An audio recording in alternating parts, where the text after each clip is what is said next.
Hey, what it is, what it ain't, man. This your boy Lil Duwatt, and you are now tuned into the Mercenary podcast. Happy Sunday, y'all. Today is July 19th, 2026. Good morning, good evening, good afternoon, good night, wherever you are that's watching this. I want to say happy weekend, happy day, happy life. Whatever you're going through in life, I just want you to know to keep pushing, keep moving forward. Every day is gonna get better. Starting today, why not make it today? And let's just keep going, and let's just keep better. Let's just keep bettering ourselves every single day. So with that being said, let me get into my sponsor, and let me thank our sponsor for this show, God. Because without him, none of this would be possible. I wouldn't be here, you wouldn't be here, and we wouldn't be here talking about the things that we are talking about today. So shout out to the big God, God, for sponsoring this show and everything that we do at life every single day. So shout out to God, man. Without him, none of this would be possible. With that being said, y'all, got a lot to get into. I'm coming back with a video. I didn't do a Friday night SmackDown review the other night because I knew SmackDown was gonna be Friday night. Saturday night's main event was gonna be the next night. So I was like, you know what? Instead of just doing a review for this one and doing a review for this one, I'm just gonna put them together and just kind of go over it. And I'm not gonna go over every single match card and stuff like that. I'm just gonna go over the matches. I'm gonna go over some of the matches that led from Friday Night SmackDown into Saturday night's main event, and then we're gonna give my opinion about it, and we're gonna take it from there.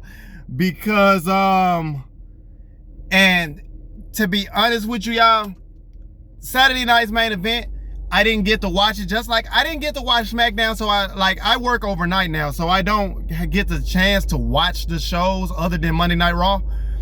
I have to normally rewind and watch back, so I don't get to watch everything live like I was a few weeks ago or a few months ago. So my schedule is kind of all wonky. So when I get the chance to watch stuff, I don't get the chance to get a feel for it like I do when I watch Raw and actually get to see the audience and see how everybody is gravitating toward the matches. But because I watch the product and I still keep up with it, I'm pretty, like, I can still give my opinion on certain things or what I would like to see get better, what I think is good, and where I think we're going. And I just want to get into, before we get into Saturday night's main event, Friday Night SmackDown happened the other night. There was a couple of things that had happened that I'm glad they kind of got into. I'm glad they got into Baron Corbin making his return last week. That was shocking. I think that was probably the best thing on SmackDown last week. Baron Corbin had he got to do his a vignette. I kind of wish he would have just kind of came out and just kind of on a microphone and then cut a promo and then have Trick Williams kind of come out and say something. But I don't know where they're going with this United States Championship picture. I'm kind of glad that he kind of spices things up with it. Even though, I will say this, after a week removed from it, while I am excited to have him back, I kind of wish that they would have waited, like, to kind of bring him back, like, after SummerSlam. Have Trick and Melo go against each other, tell this story at SummerSlam, and then have Baron Corbin show up after the match on SummerSlam and then attack Trick Williams and Carmelo. Then I kind of would have understood it better. But for the most part, I am excited to have him back. Hopefully they do something with him. Hopefully it makes this United States Championship picture a little bit fuller. You have Trick and you have Melo and you have Ricky Saints, and now you add Baron Corbin. Can we please get Ilya Dragunov in this? Where is Ilya Dragunov? Why is he in catering? Like, wait. Like, at first I thought he was hurt. For 1 minute he was hurt, and he comes back, and when he comes back, he doesn't get any match time. He's usually like in backstage catering from what I know. But yes, I think this United States Championship picture can get really good. Kind of like what they're doing with the Intercontinental Championship picture on Raw. They can do this on SmackDown, but SmackDown compared to Raw is like SmackDown, the creative is just kind of ass sometimes. I ain't gonna lie. Like, the matches can be good, but the creative is just like, you just throwing stuff at a dartboard and just saying, let's just try some certain stuff. Like, and that's how I feel about certain things on SmackDown, especially when it comes to the United States Championship picture. I do believe Trick Williams should be United States Champion for a while, for a few months, for at least a couple more months. If you want him to drop the belt to Melo at SummerSlam, I wouldn't be mad at it. I'll be surprised, but I wouldn't be mad at it because I still think they need to tell that story a little bit more. I wouldn't mind seeing Melo versus Trick Williams 2 or 3 times, at least 2 or 3 times, you know. And I was kind of hoping that that's where we were going with that, and that we were going to get a Melo versus Trick feud, because of Baron Corbin interrupting that match last week, and he didn't get a chance to face, you know, so maybe they make it a triple threat at SummerSlam. I guess I would rather it be a one-on-one, but because you threw Baron Corbin in this story, which he really didn't need to be thrown into it, it kind of feels like it needs to be a triple threat match. And I will say, if it does turn out to be a triple threat match, I would not mind Baron Corbin walking out as the new United States champion, pinning Carmelo Hayes and not Trick Williams. Nah, I would love to see that. I would love to see that. And then you build that way, you can build a feud with Baron Corbin, and Trick Williams tries to get his, since Trick Williams is a babyface and then you have Baron Corbin being a heel, this is a chance for Trick Williams. He's already over with the crowd, but you actually get the chance to build his character up as a real babyface, to fight and get the championship that he never really lost, or he lost it, but he didn't get pinned. He lost the match, but he didn't get pinned. And to me, that would tell that story going into whatever pay-per-views out of that, whether it's WrestlePalooza or Money in the Bank. You could tell that story. Trick Williams gets that story back. I mean, then eventually Trick Williams gets his United States Championship back. And then you can kind of go back into the Melo versus Trick thing. But like I said, there's a lot of things, there's a lot of pros and cons to it. 2, 1, it's kind of playing hot potato with the United States Championship a little bit, but not really to me. I mean, like I said, you only have to play hot potato when you put yourselves, like WWE does, they book themselves in a corner a lot of times where you have to kind of play hot potato with certain things. But if you play hot potato with that, and you put Baron Corbin and you debut him a couple weeks before SummerSlam with no real story, and he just interrupts a story, and you throw him into that story, you have to capitalize on that, and you have to have him go over. You have to have him go over and be a legitimate threat to not just the United States Championship, but anybody, period. And he started from there. And then once Baron Corbin loses eventually, within the next month or 2, him and Trick Williams feuding, this can turn into a little bit of a blood feud. Because the Melo and Trick already have that. Melo and Trick already have that story. So you could always go back to that and tell that story. I don't like how WWE is constantly kind of holding off on that for whatever reasons. Like every time we try to get that story, something gets interrupted for some reason. But I will say, Trick versus Melo. Melo versus Trick versus Baron Corbin for the next month or so, and having like a really good rivalry. I think that'll elevate Trick Williams. It'll make Baron Corbin look legitimate. And you can also, Trick Williams gets his United States Championship back, Carmelo comes right back, and then they have their feud and say, hey, every time Melo has a built-in story. He say, ever since I lost the United States Championship, I have been trying, it seems like everything in front of me has just not been going my way. But I am determined to get this championship back from you, Trick. And I will get this championship back. And something like that. Something like that. And you can just go from there. You can go from there. I was kind of hoping to see that play out on Saturday night's main event last night, but it didn't, of course. Rhea Ripley has basically told everybody that she's basically told everybody, because we're moving on to the next story, y'all. My bad. If I just kind of sound like I'm running on sentence. But we'll see what happens with the United States Championship picture. That's what I want to see.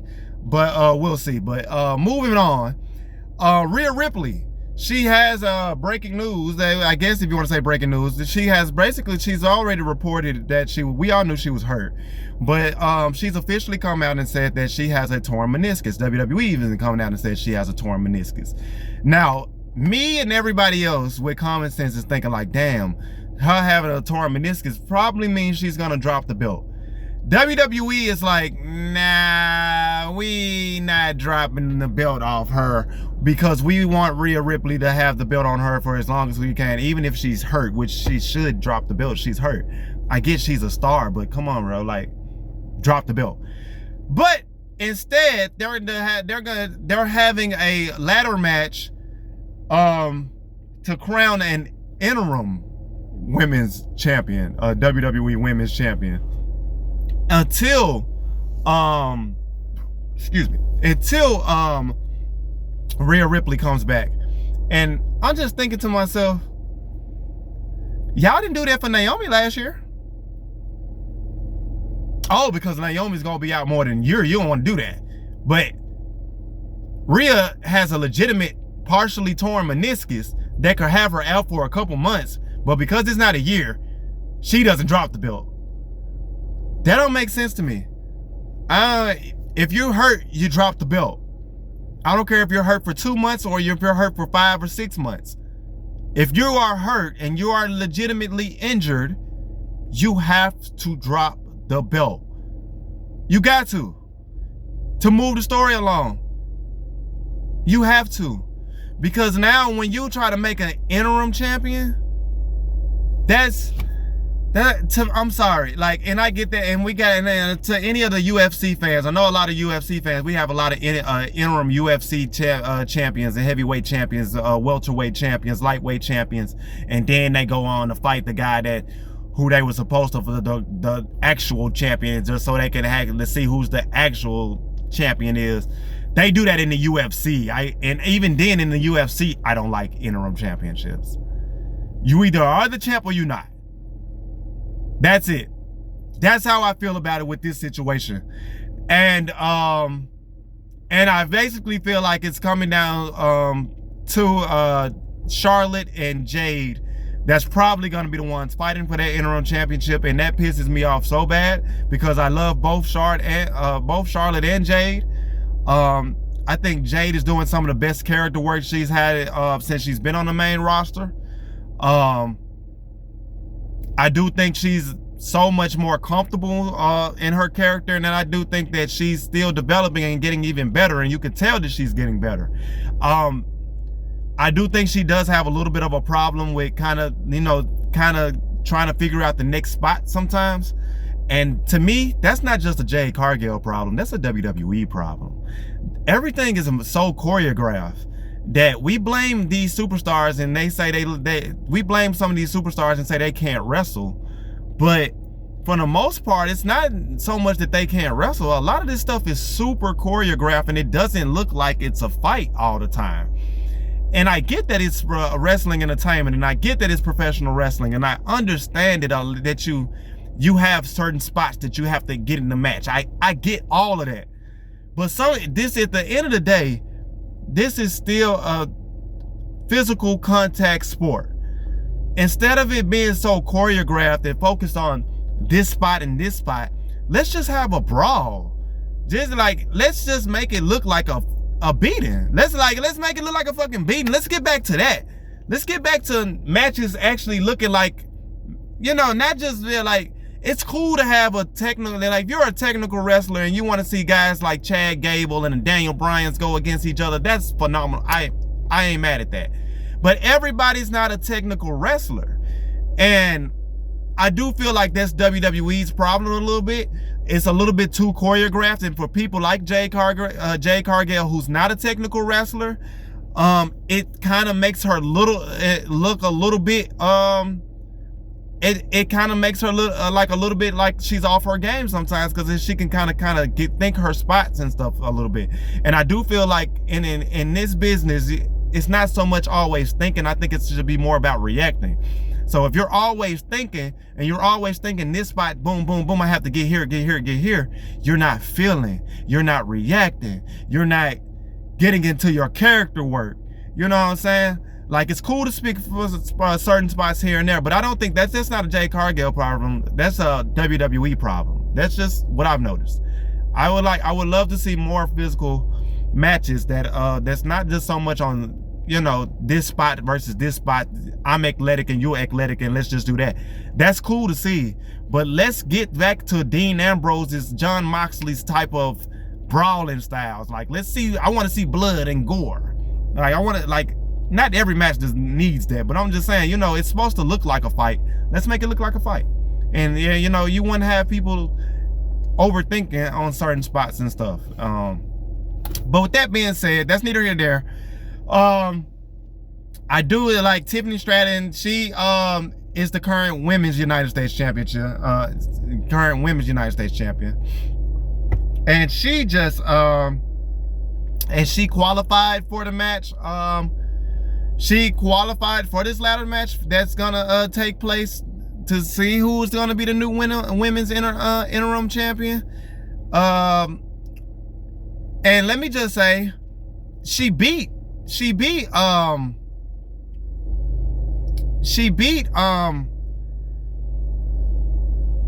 trying to think exactly. I'm sorry, I don't know why her name is just drawing me in a blur, and that's a problem in itself. The fact that you have a new superstar and I'm struggling to think of her name because you're not pushing her like you're supposed to, and she's taking losses like this, it sucks. But yes, she goes on, she wins, and she'll be part of that. And my whole thing is, she's the Women's United States champion. She really doesn't need to be in this match. I mean, it's fine to be in this match. Everybody's been a double champion before, I get it. But as far as the United States champion, the Women's United States Championship goes, I feel like WWE needs to do a better job of trying to like build that championship up, build Tiffany Stratton back up. For one, Tiffany Stratton needs to turn into a heel again, because that was the best version of Tiffany Stratton. And two, they need to make this championship start to feel more important. And it doesn't feel important if your champion doesn't defend the title, one. And two, she's not even worried about the championship itself. She's going after other titles. Let's set up some feuds for her so she doesn't have to be put in a situation where she has to be in a match like that. Now, honestly, I didn't feel like she should have won anyway. I feel like you debut Fatal Influence, and yet you get them some wins, and then now you having them lose matches that they should be winning. Like, what are we doing here? Like, what are we doing here? You put them in matches where all three girls have talent, from Lainey Reed to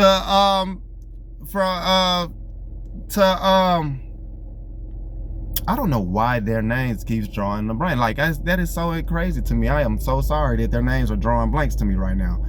But Henley and you know. And I apologize that I cannot think of her name right now. I am so sorry. But it's like, but these are people that you should be putting in situations that you should win. And the fact that I can't even think of their names right off the top is a problem. You're trying to create new stars and you're not doing that. You can't create new stars if you constantly putting them on the back burner. Now you're putting people like me in positions where I gotta make videos about it, and I can't even remember the people's name that you're putting in the video, in the match. You see what I'm saying? Like, come on, like, that's who deserves to win. That's who deserves to beat. She doesn't have to win the ladder match per se, but putting her in the bigger spots where she can look like a bigger star, it helps. And would also help that I would love that hopefully that she cost Tiffany Stratton this, and even though it looks like it's building towards Jade and Charlotte at SummerSlam for that vacant, or for the interim championship, I would love to see the story play out for that Women's United States champion. And I feel like that championship, and I feel like that was the perfect time to do that, to tell that story. One of the members of Fatal Attraction get involved in that ladder match at SummerSlam, and they get basically they take out Tiffany Stratton, that prevents her from winning that match. And then boom, you got an instant #1 contender for Tiffany Stratton, and a story you can tell going forward for the next pay-per-view to get Tiffany Stratton, for one, more TV time because she is that good, and two, you get the Women's United States Championship more TV time, because that's the whole purpose of bringing it here. Because the talent that you guys have is supposed to be so much, you have to have mid-card championships like people have been begging for years, and to give certain people who deserve their flowers championships. And that's not what you're using it for. That's what I thought it was supposed to be for, but that's not what they're using it for. But with that being said, we'll see where it goes. Like I said, for me, I basically already believe it's going to be Charlotte versus Jade. They've already been kind of telling this story of Charlotte versus Jade for the last month. So to me, it kind of makes more sense. I just hate that you had Jade constantly lose back-to-back matches to Rhea Ripley, and now he's just making it feel like you're going to force her in the main event scene, and which she should be a main eventer. But now you're forcing her in the main event scene when she's already lost when she lost at WrestleMania, and she just lost at Clash in Italy. And it's going to be like, why does she keep getting chances? She should have never lost that Clash in Italy to begin with. My opinion was what she should have went over. And now look, can't say I was wrong. Now I can't say injuries. You can't predict injuries, but Rhea hasn't exactly been on the last 3-4 years, hasn't exactly been always 100% healthy day in and day out. She's had a couple of knick-knack injuries, and they're kind of starting to go from knick-knack injuries to kind of big injuries, where she's has shoulder injuries. And now she had a fractured orbital bone, and or a fractured nasal, a broken nose a couple of months ago, and now she has a torn meniscus. And Rhea's like 28, so she's still in her prime, and she's still very young, but she's already done so much. She's like a 4 or 5-time world champion already. They're putting so many miles on her body with the match, and she has such a physical style as well. When you do that, you tend to put people in situations that they really shouldn't have to be in. Yes, she's a main event star. Yes, Rhea Ripley is a superstar. I get it.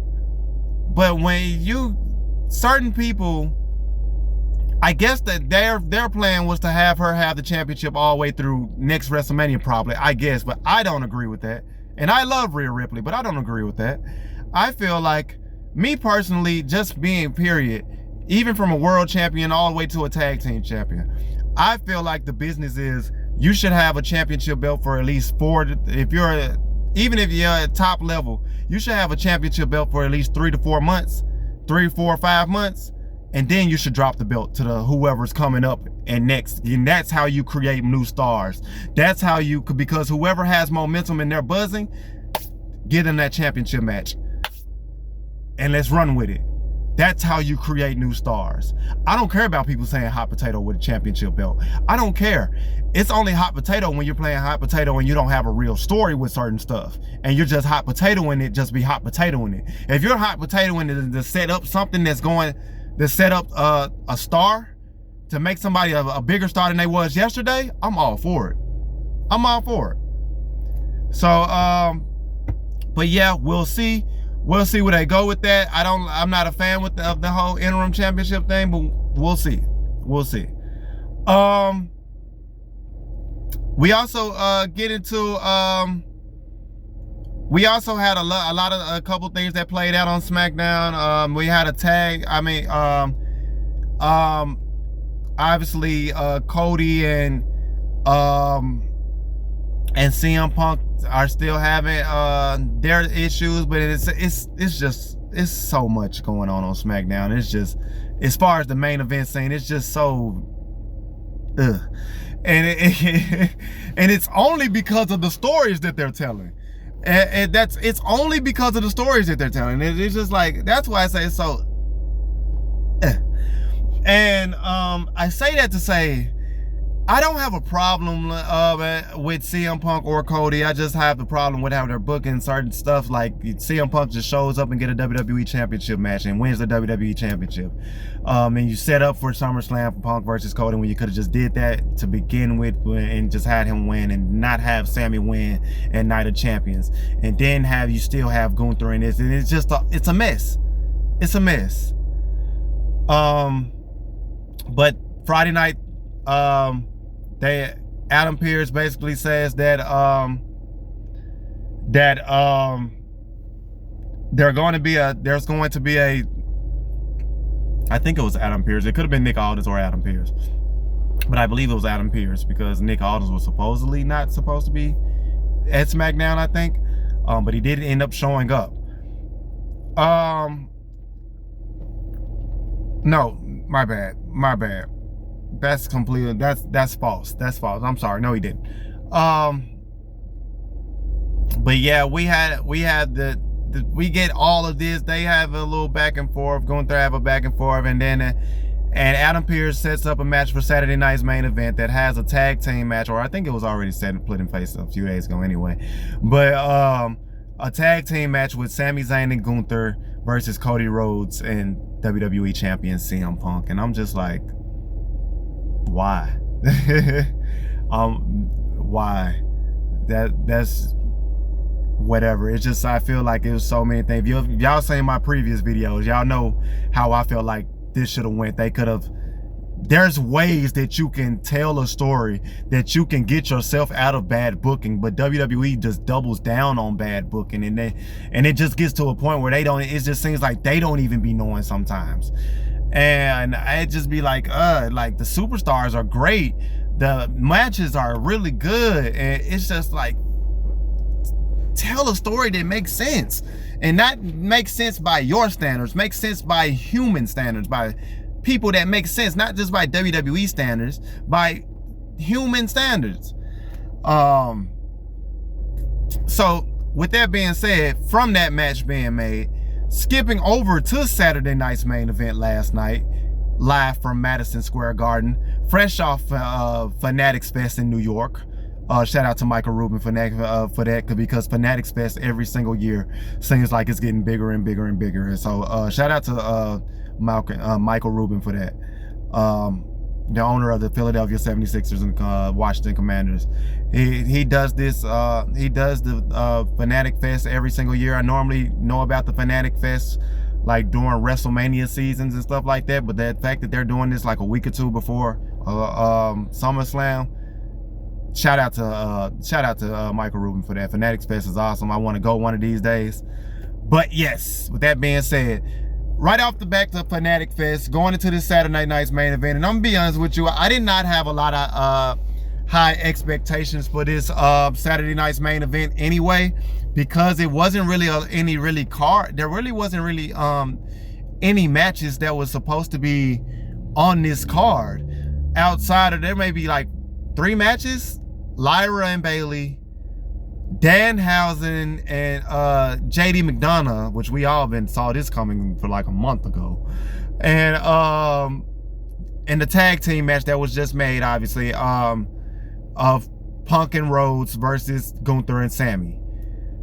And so and like Gunther said in the promo, he doesn't want to team with Sammy because he feels like Sammy's beneath him, and like it doesn't make sense for them to even tag team in with each other anyway. Like, it's just bonkers. It don't make sense. It don't make sense. Cody and Punk are going against each other for like, why? Just because all of them have a feud, let's just have a tag team match. Why?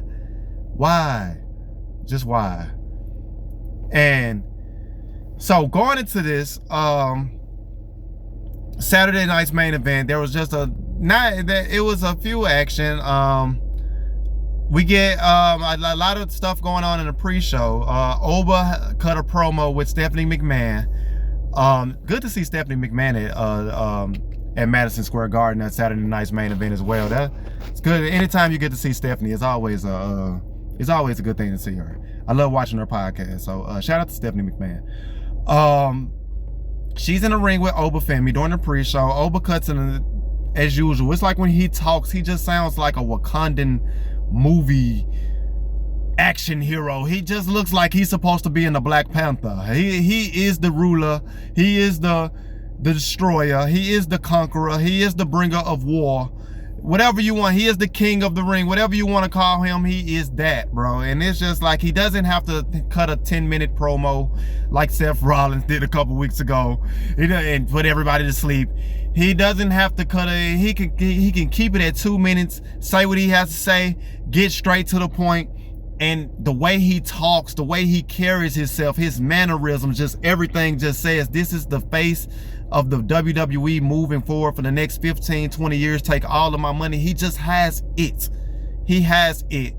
And he's basically telling Stephanie that all the running that Brock has been doing, all the mind games that he's trying to play, it will no longer work because but just promoting Hell in a Cell, that Hell in a Cell, Brock is not, he's not locked in a Hell in a Cell with Brock. Brock is locked in Hell in a Cell with him. Brock is locked in a cell, is locked in Hell in a Cell with the Warrior, with the ruler, with the bringer of war, the mountain that you cannot climb, and the King of the Ring, like I said, all of that, and you know, just basically selling the match, just selling Hell in a Cell, just making people, just trying to sell some more tickets for SummerSlam, obviously. But I was glad to see Oba on this pre-show on Saturday night's main event with Stephanie McMahon, and they cut the promo before that earlier. Well, not actually, that's today. They did another thing today, so yeah. But that was great. That was great to hear. It was great to see. Oba Femi is going to be the future face of the company. I can't wait to see I'm looking forward to Brock versus Oba 3, even though I personally said it should never been a Brock versus Oba 3 to begin with. I would have had it just end it Brock versus Oba 1 and just go on from there, win the King of the Ring. But obviously, if you win the King of the Ring, you're gonna do an immediate championship match at SummerSlam. I would have gone that way maybe because they did it for Brock. Why not do it for Oba? And I think Oba's an even better prospect than Brock was at that time, believe it or not. I think Brock was maybe a little bit more athletically gifted, but as far as size and pure power, to match his speed and microphone and promo skills and everything and total package, Oba is miles ahead of Brock where Brock was. Miles ahead. But we'll see. We'll see where it goes. We'll see where it goes. I'm excited for that match. I can't wait to talk about that match when we get to it, but we'll get to it eventually. Like I said, it was kind of a lackluster Saturday night's main event. A lot of this stuff was just kind of centered around really kind of SummerSlam and stuff that happened going into Fanatics Fest and stuff like that. And just kind of like, I don't know, like I feel like they have Saturday night's main event a little bit too often, because if you're gonna have Saturday night's main event, you need to make it big. And I did not feel like this Saturday night's main event felt big. It felt like they just kind of threw everything together. Lyra versus Bayley, like I mentioned earlier, was a really good match. Lyra was busted open in this match. I think her nose was bleeding. It looked like, I couldn't really tell, but I just saw a lot of blood. And you know, the referees, when they put their gloves on, you know what that means, somebody's bleeding. But she looked badass with the way she was bleeding though. It was like, the match she was having with Bayley, you didn't think that it was telling that match, but that type of story. But the feud, that it makes sense for them to tell that type of story. That's what I mean. Even if it is just the first match, you just turn heel on her. Even if it was accidental, that's what I want to see. I want to see a little blood. I want to see a feud actually feel like a feud. I don't want to just see a wrestling match all the time. I want to see a feud feel like a feud. And this match, to me, even if it was accidental, it felt like a feud.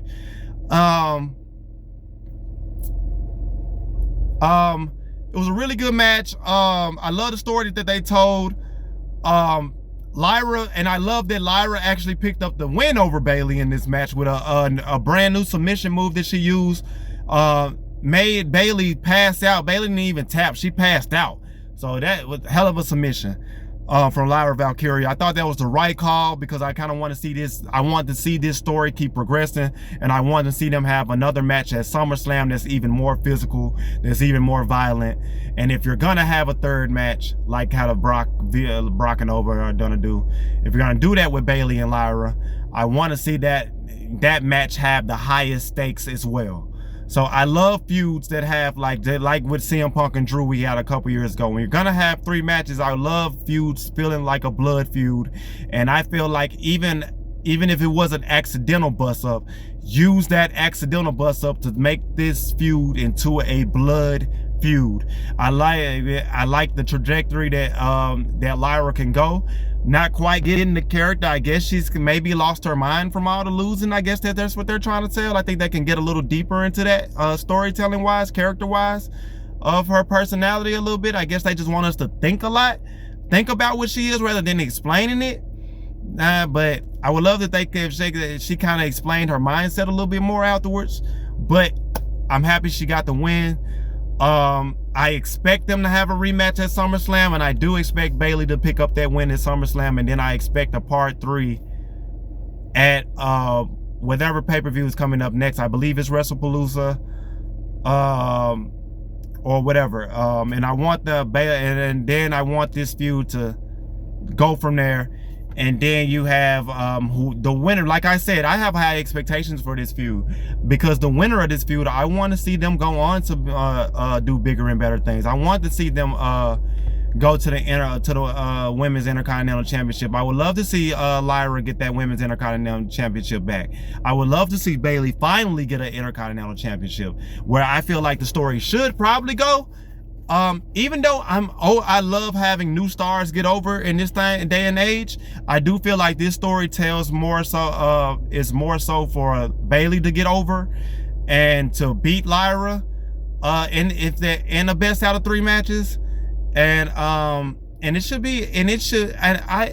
hope that, I think women should have more hardcore matches, like a cage match, like a tables match. Like, I want to see something like that. I want to see something like that from them. Or like a last woman, like a last man standing match. How about a last woman standing match? I would love to see that. I think this feud could tell this story. And then the winner of that would be bigger, would come out bigger for it. And if you want to have Lyra disappear for a while, just a little while, and kind of just have her character be even more unhinged, and she pops up out of nowhere and attacks whoever the women's world champion is at that time, I wouldn't mind that. I really wouldn't mind it. Because to me, her losing to Bayley makes even more sense for why she's losing her mind, and she has not been happy with losing in the last. So tell that story. I would love to see that. And I want to see Bayley prevail after this, after the Raw, after whether it's WrestlePalooza or whatever pay-per-view it is, insert pay-per-view here, PLE here. I would love to see her come out on Raw and challenge whoever the Women's Intercontinental Championship champion is. I'm assuming it's going to be Sol Ruka.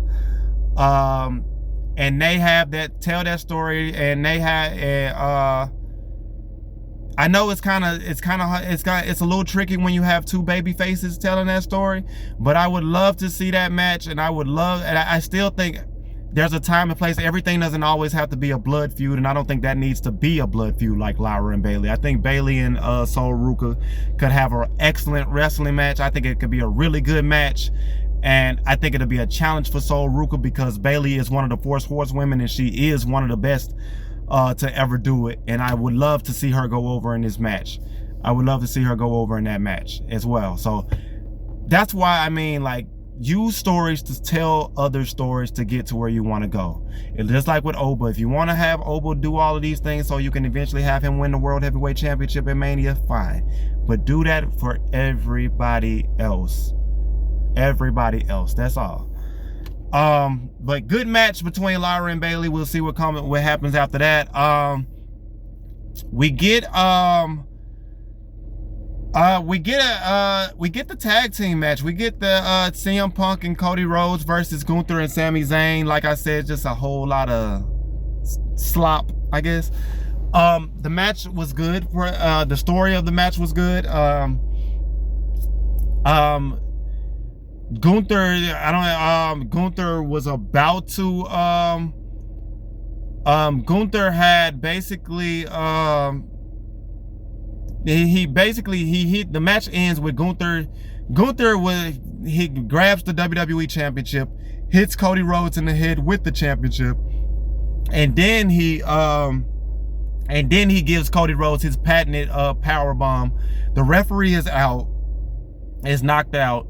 So after he hits the power bomb, he goes for the cover.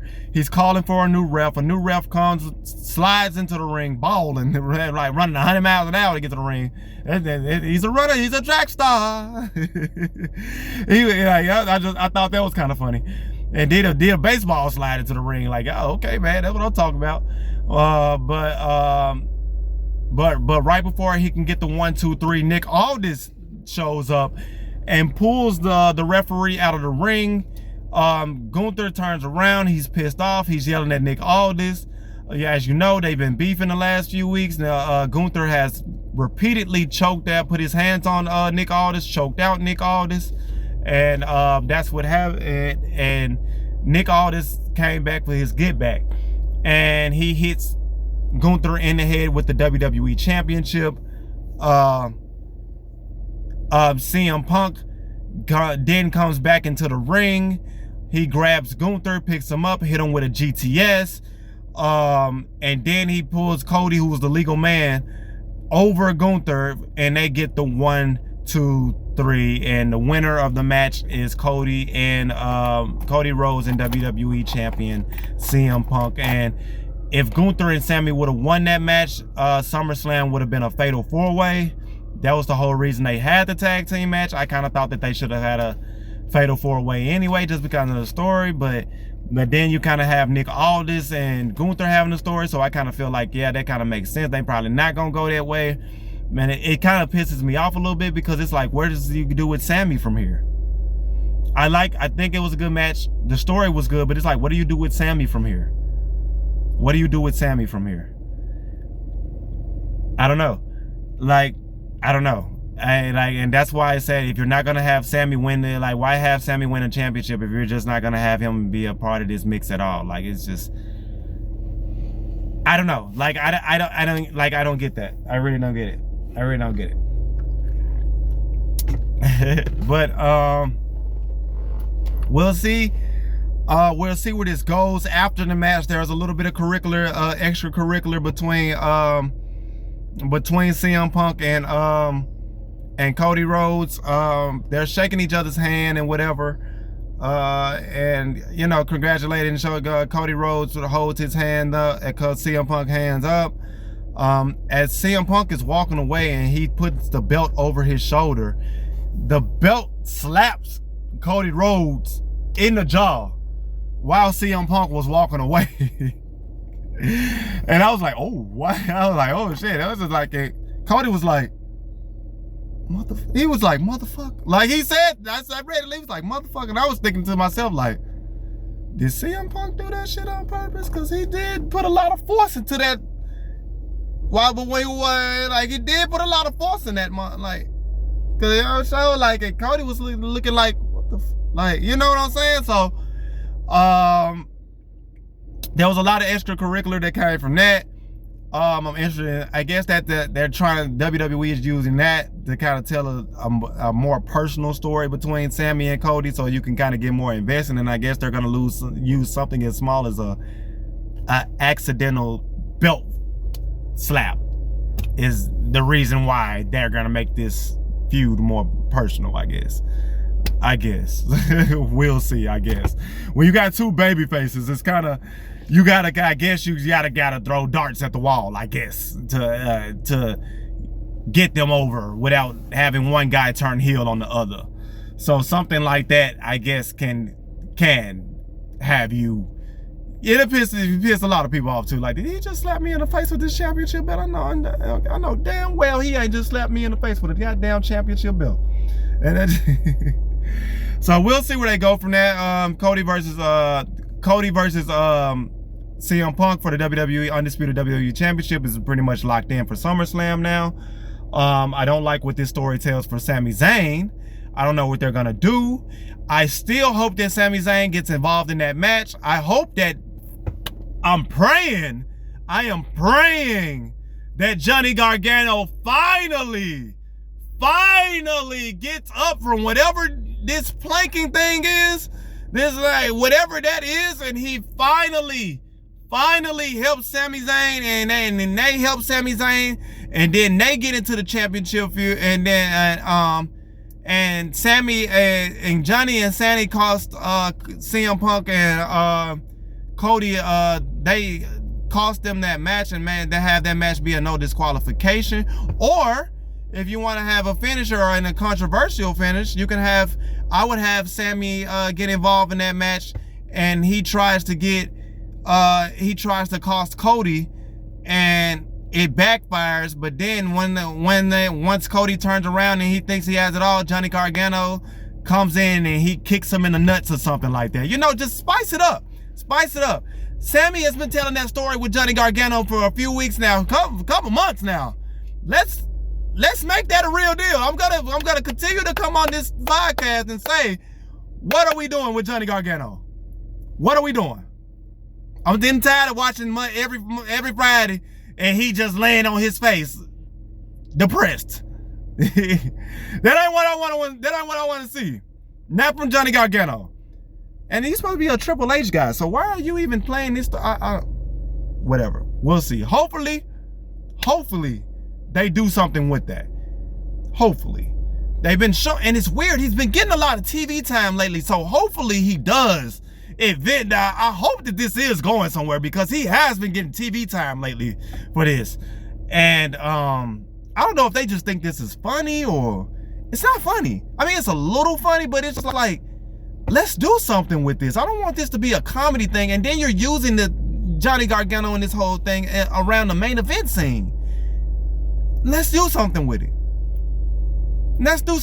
Sammy just lost the championship that and put into a championship match that he probably should have never been in, and have to defend it on a brand that he's not even on Raw.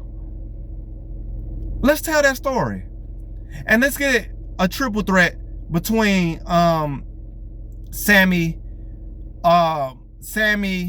Cody, and Punk for the WWE title, with Johnny Gargano and Candice LeRae being in Sami Zayn's corner. That doesn't mean Sammy has to win. Me personally, I would have pulled the trigger on Candice LeRae and Johnny Gargano being in his corner when he was the WWE champion, and then he loses the championship at SummerSlam. But I do think after SummerSlam, let's do that. He doesn't have to win the championship back, but let's make this interesting. Let's do that. But we'll see where they go from here, man. We'll see. We didn't get, I believe this was the main event. We get Danhausen versus JD McDonough in a no disqualification match.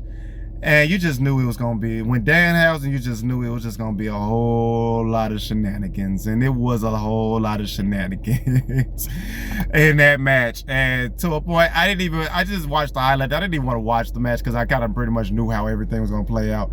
And from just watching the highlights, you see the little clone Danhausens in this match. I liked seeing Karl Anthony Towns of the New York Knicks get involved. You knew one of the Knicks, so it was going to be Jalen Brunson or somebody was going to get involved in this match. And because that was the whole purpose of him trying to get the Knicks jersey back, and him uncursing the Knicks and helping the Knicks win the NBA championship as a part of this, is why they've been booking this for so long for Madison Square Garden. I thought that was an awesome moment. I thought it was cool. It's such an all Danhausen segments are are funny, entertaining as hell. That's one thing you can say about Danhausen. As long as his segments don't interfere with main event segments, his segments are okay with me. And I knew it was gonna come from this. Danhausen gets the win thanks to Carl Anthony Towns. I kind of hate that JD McDonald is just such. He's almost in a Dolph Ziggler category with it, because he is one of the best sellers in the business, but he does not get any big wins. But Dolph did it rarely. Dolph did every now and then get wins. Dolph is a former Intercontinental Champion, a United States Champion, and World Champion. JD McDonald is just a tag team champion. That's it. He not even with Dolph's potential, but he had the way he sells, the way when anybody you put him against, makes them look even stronger. Always. I would love to see JD McDonald eventually get some wins under his belt, man. He deserves it. But yeah, that's pretty much that. I kind of knew, I didn't expect much from that match anyway. I knew kind of basically where they were going with this. The writing was all over the wall. It was just basically just to entertain everybody, sell tickets for Madison Square Garden, and have Danhausen get his Knicks jersey back.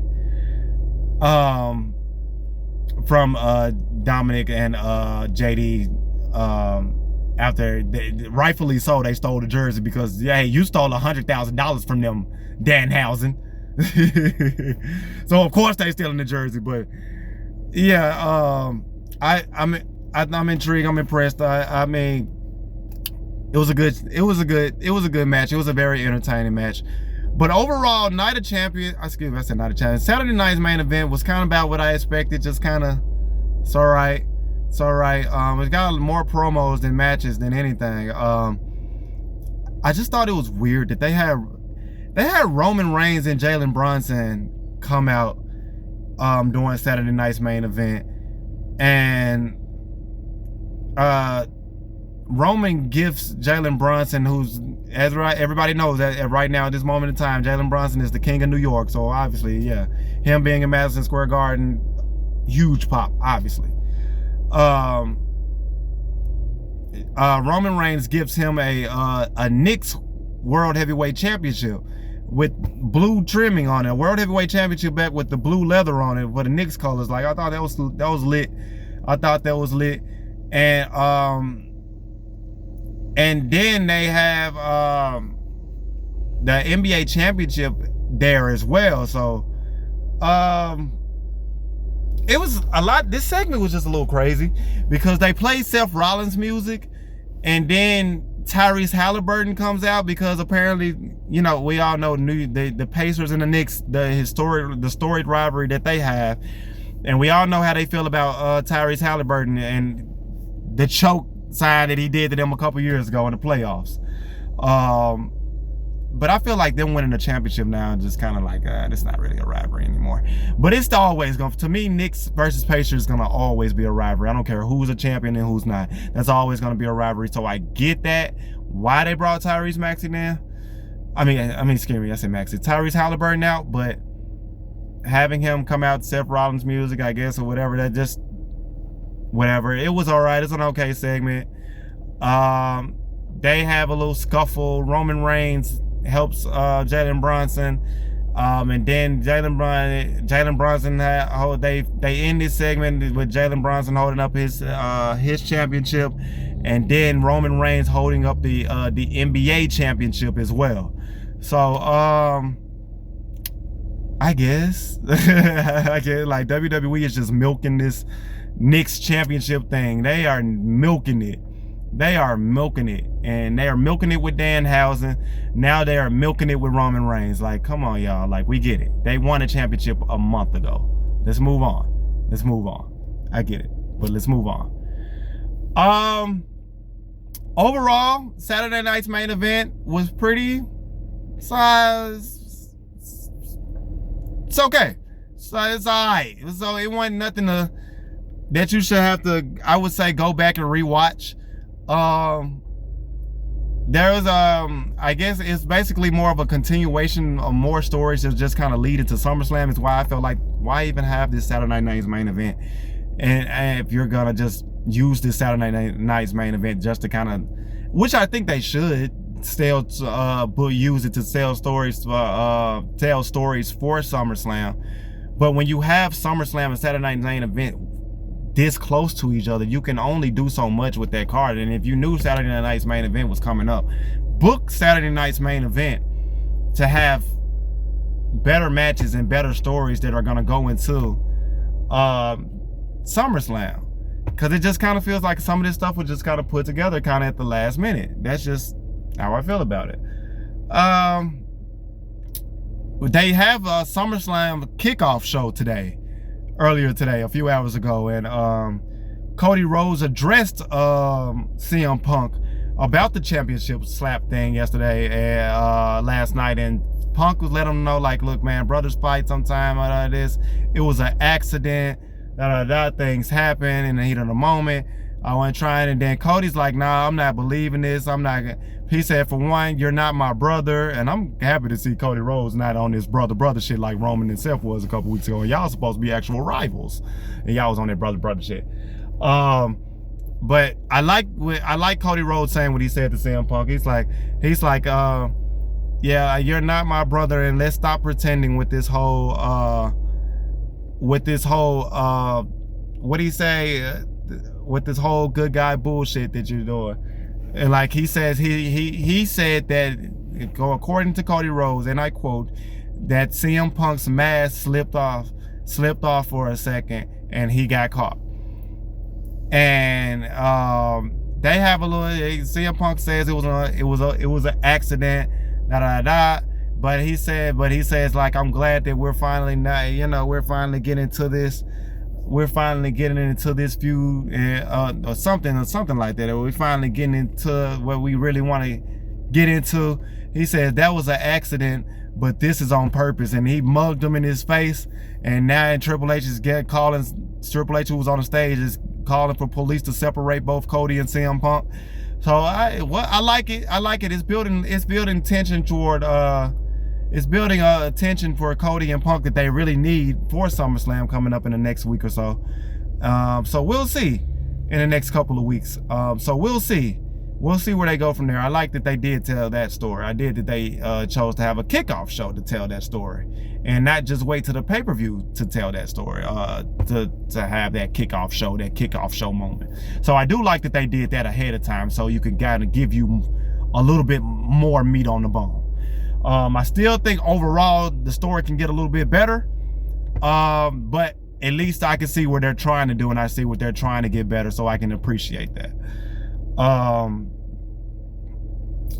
And they had a couple of different things happening during the SummerSlam kickoff show today.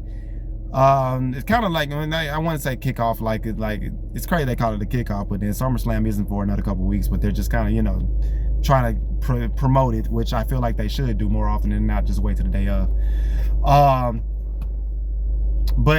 Yeah, Oba, basically he's talking to Paul Heyman. He had another promo. He had a promo for Paul Heyman today, just like he had last night with Stephanie McMahon, and telling them that when he shows, like he told Paul, when I show up, you're standing all the way over there, after you were just talking all that crap, because he was just talking crap on stage before Oba showed up.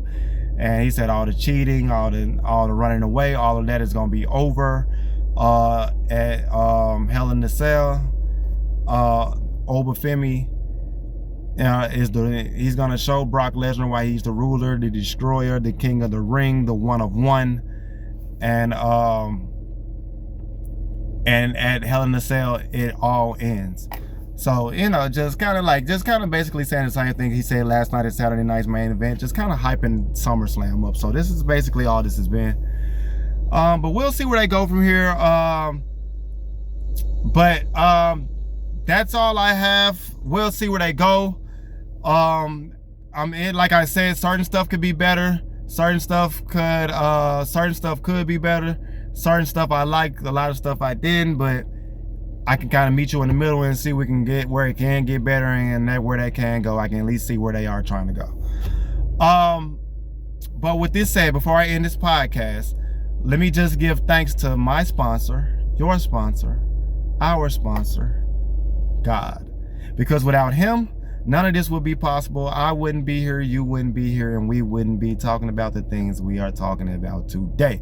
So shout out to the big God, shout out to God, man, and been doing everything possible to make sure we are good every single day. So shout out to the Big God for sponsoring this podcast and everything we do every day. And shout out to you.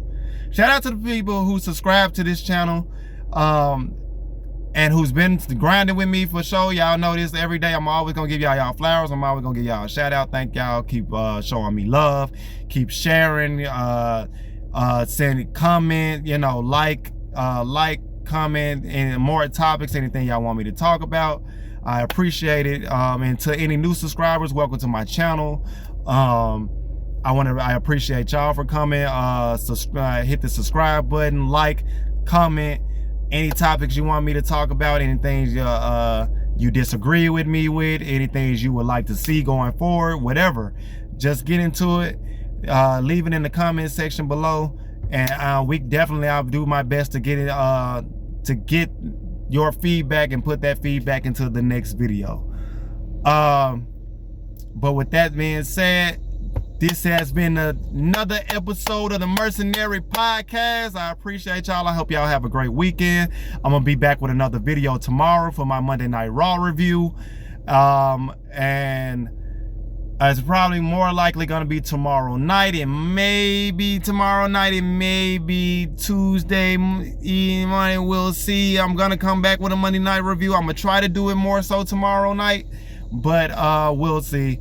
I'll be back with a Monday Night Raw review, and then obviously we still have more episodes to come. We got an NFL talk to get into. We have more NBA talk to get into. So I'm excited. We got a lot more stuff to get into. We got as I'm getting everything set up, we got guests that's gonna start showing up on the show. So I'm really excited. I'm really excited. But with that being said, I hope everybody has a great weekend. If you've been tuned in, keep being tuned in, man. Stay safe out here. I appreciate y'all. I love y'all. Stay safe out here. Enjoy the rest of y'all day. This has been the Mercenary Podcast. I'm gonna get over with y'all. Love y'all. Peace.